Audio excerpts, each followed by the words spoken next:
Hello all, మనకు తెలుసు UPSC ప్రతిష్టాత్మకంగా నిర్వర్తించేటటువంటి సివిల్ సర్వీస్ ఎగ్జామినేషన్ ప్రిలిమ్స్ మే 25వ తారీఖు ఆదివారం 2 పేపర్లు general studies 9:30 to 11:30 and CSAT 2:30 to 4:30కి పెట్టింది. సో ఇప్పుడు నేను జనరల్ స్టడీస్ ఏదైతే మెరిట్ ఆధారంగా మెయిన్స్కి అర్హత తీస్తారో దాని యొక్క విశ్లేషణ చెప్తాను. నేను CSAT ఎలాగూ మినిమం క్వాలిఫైయింగ్ కాబట్టి సో దాని యొక్క విశ్లేషణ కన్నా ముఖ్యంగా 66.6 మార్క్స్ వస్తే సరిపోతుంది.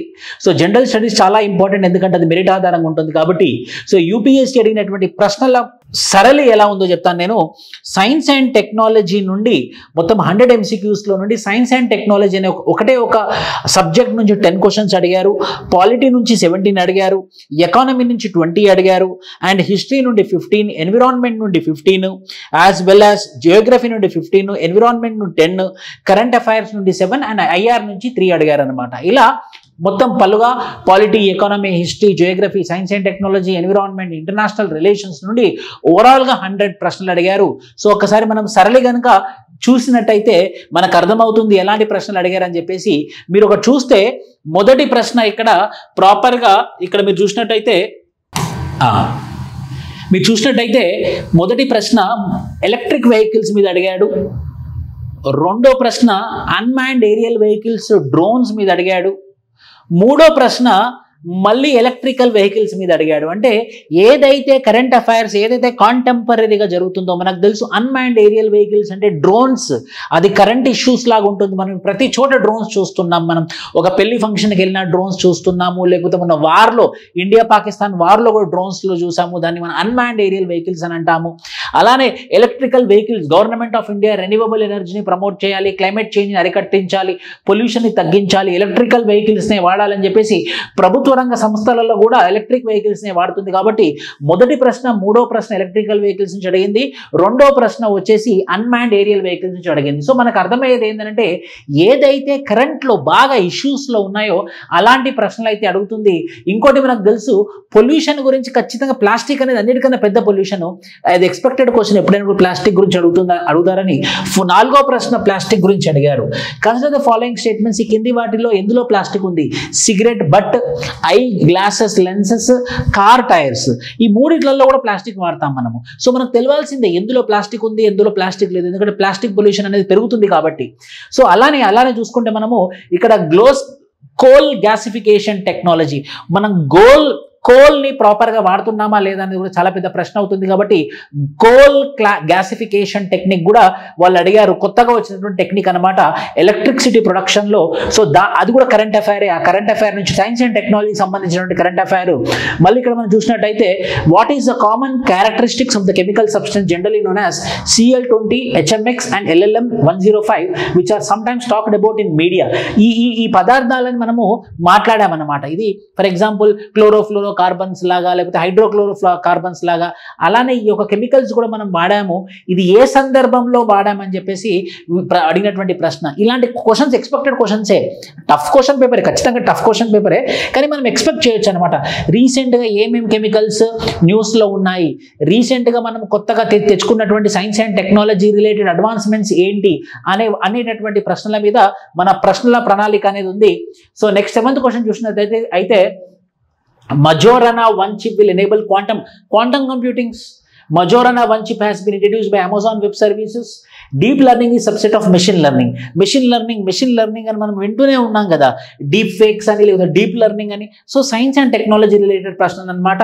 అండ్ మోనోక్లోనల్ యాంటీబాడీస్, మన బాడీలో నుండి న్యాచురల్గా ప్రొడ్యూస్ అయ్యేటటువంటి యాంటీబాడీస్ ఏమంటామంటే మోనోక్లోనల్ యాంటీబాడీస్ అంటాము.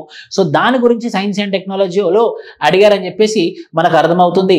సో అలానే 9th ప్రశ్న చూస్తే how many of the statements. So virus can survive in ocean waters, no virus can infect bacteria. So virus మీద ఖచ్చితంగా బయోటెక్నాలజీలో ఈ ప్రశ్న అడుగుతారు కాబట్టి ఆ ప్రశ్న అడిగారు, మనకు తెలిసిందే. 10వ ప్రశ్న activated carbon is a good and an attractive tool.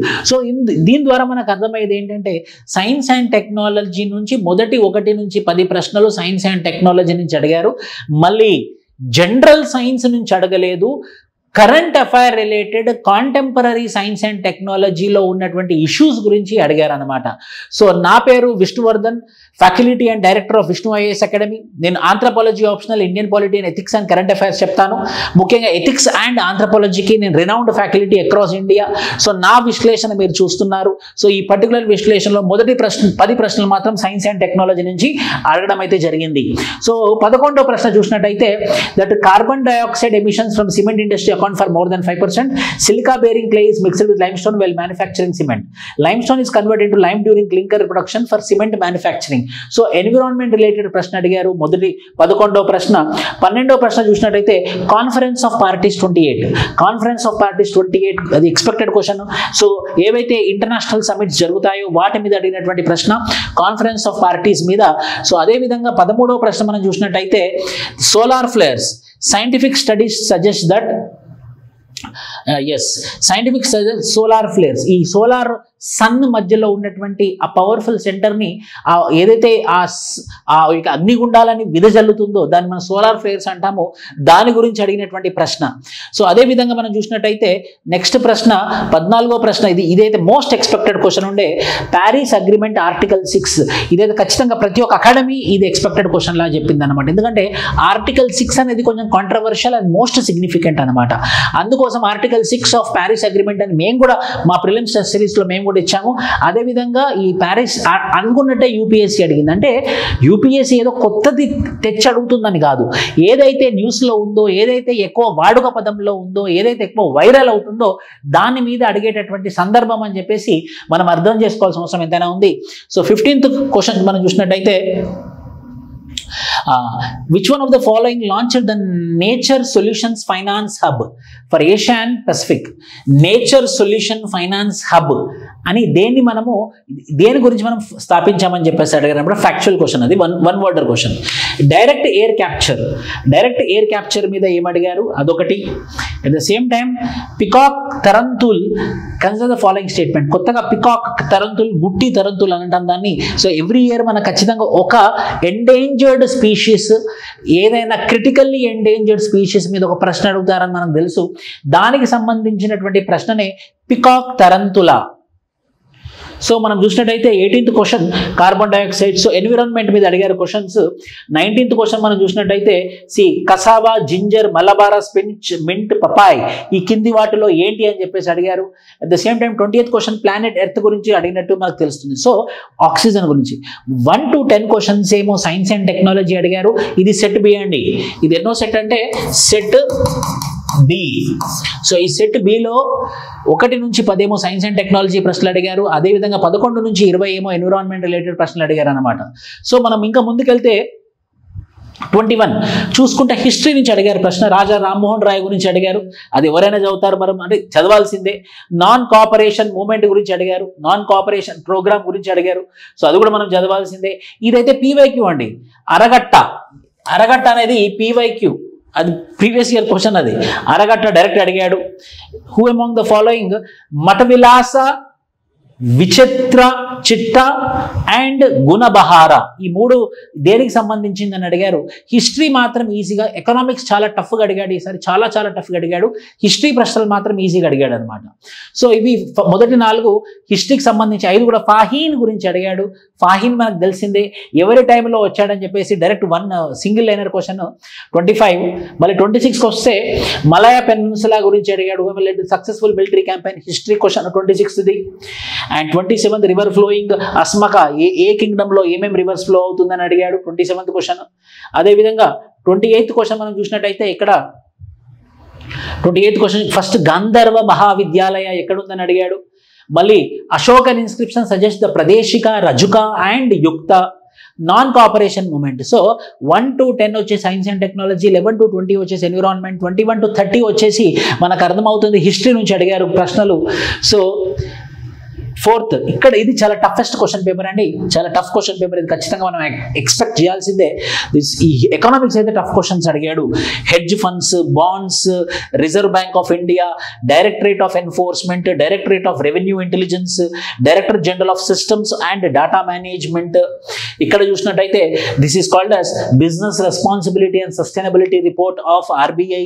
At the same time income allied agriculture sectors మీద ప్రశ్న అడిగాడు 35. సో ఇలా 31 నుంచి 50 వరకు మీరు చూసినట్టయితే 31 నుంచి సో 50 వరకు నార్త్ అట్లాంటిక్ ట్రీటీ ఆర్గనైజేషన్, 40 వరకు అయితే ఎకనామిక్స్ అడిగాడు, 31 to 40 ఎకనామిక్స్ అడిగాడు. 41 నుంచి map pointing, international map pointing, ఇది నార్త్ అట్లాంటిక్ ట్రీటీ ఆర్గనైజేషన్లో ఉందా లేదా. Andes mountain, Geography and map pointing నుంచి అడిగినటువంటి ప్రశ్న. లేక్ తాంజానికియా, టోనెల్ సాప్, పటోస్ లగోన్ కూడా మ్యాప్ పాయింట్కి సంబంధించింది. టర్మరిక్ గురించి అడిగాడు, విచ్ ఇస్ ఇది ఎకనామిక్ సర్వేలో డైరెక్ట్ ఉంది టర్మరిక్ అయితే. అట్ ద సేమ్ టైం మళ్ళీ గోండ్వానా. సో 41 to 50 వచ్చేసి ఒక 2-3 IR ప్రశ్నలతో పాటు జియోగ్రఫీ రిలేటెడ్ ప్రశ్నలు అయితే అడిగాడు. So 1 to 10 science and technology, 11 to 20 environment, 21 to 30 history, 31 to 40 economics and 41 to 50 Geography plus IR related ప్రశ్నలు అయితే అడిగారు. అది మనకు క్లియర్ కట్గా అర్థమవుతుంది, జియోగ్రఫీ ప్లస్ ఐఆర్ రిలేటెడ్ ప్రశ్నలు అయితే అడిగారు. సో అదేవిధంగా మనం ఇంకా కిందికి వెళ్తే 51 నుంచి ఏమేమి అడిగాడో చూద్దాం మనము. 51 నుంచి panchayati at the intermediate level, polity question ఒకటి ఉంది. బీమ్స్టెక్ ఏదైతే మా టెస్ట్ సిరీస్ డైరెక్ట్ వచ్చింది, బీమ్స్టెక్ ప్రశ్న యాజ్ ఇట్ ఈస్గా 52. అండ్ గాంధీ పీస్ ప్రైజ్ ఎవరెవరికి వస్తుంది అన్నది ప్రశ్న 52. 53 Gagan, that is GPS aided geo augmented navigation system.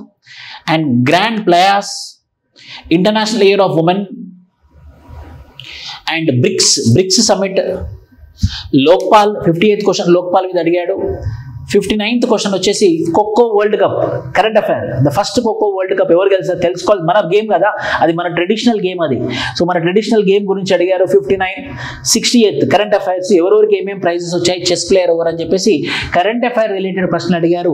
So 51 to 57 వరకు అయితే పాలిటీ ప్రశ్నలు అడిగి 58, 59, 60 వచ్చేసి అయితే కరెంట్ అఫైర్స్ రిలేటెడ్ ప్రశ్నలు అడిగారు. So at the same time flat television screen, some rare earth metals have fluorescent properties, science and technology, current affairs, Indian railway, national rail plan, ఇది current affairs related question. Axiom, సెపటిక్స్, Gaganyaan, current affairs related ప్రశ్న. 64 ఇవి ఏంటి, aircraft type. ఇప్పుడు India Pakistan war జరిగింది, Dornier, IL, Globemaster 3. Artificial way of causing rainfall, silver iodide అంటాం కదా, direct question అది. Silver అయోడైటా, silver nitrate and potassium అయోడైట్ అని చెప్పేసి చాలా స్పెసిఫిక్ అడిగినటువంటి ప్రశ్న ఇది. అండ్ పారడరింగ్ పవర్ ఆఫ్ 66 నుంచి మళ్ళీ పాలిటీ క్వశ్చన్ స్టార్ట్ అయ్యాయి. అంటే 57 నుంచి 65 వరకు కరెంట్ అఫైర్స్ అడిగారు. 57 నుంచి 65 వరకు.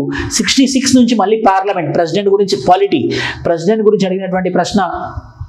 At the same time మళ్ళీ president dissolution of the house of people అదొకటి అడిగారు. క్వశ్చన్ అవర్ గురించి అడిగారు 68.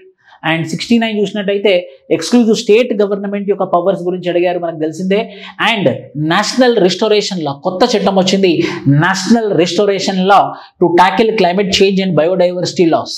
సో దాని గురించి అడిగినటువంటి ప్రశ్న, అది ఇంటర్నేషనల్ గా వచ్చినటువంటి లా అన్నమాట, వాళ్ళు క్రియేట్ చేసుకుంది, ఒక ఏ ఇంటర్నేషనల్ ఆర్గనైజేషన్ అది తీసుకొని వచ్చిందని చెప్పేసి ప్రశ్న.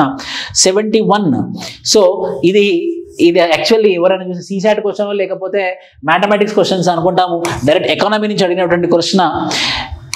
International north south transport corridor, INTSC expected question ఇది. 1 of the 2 ethanols current affairs question ఇది 73.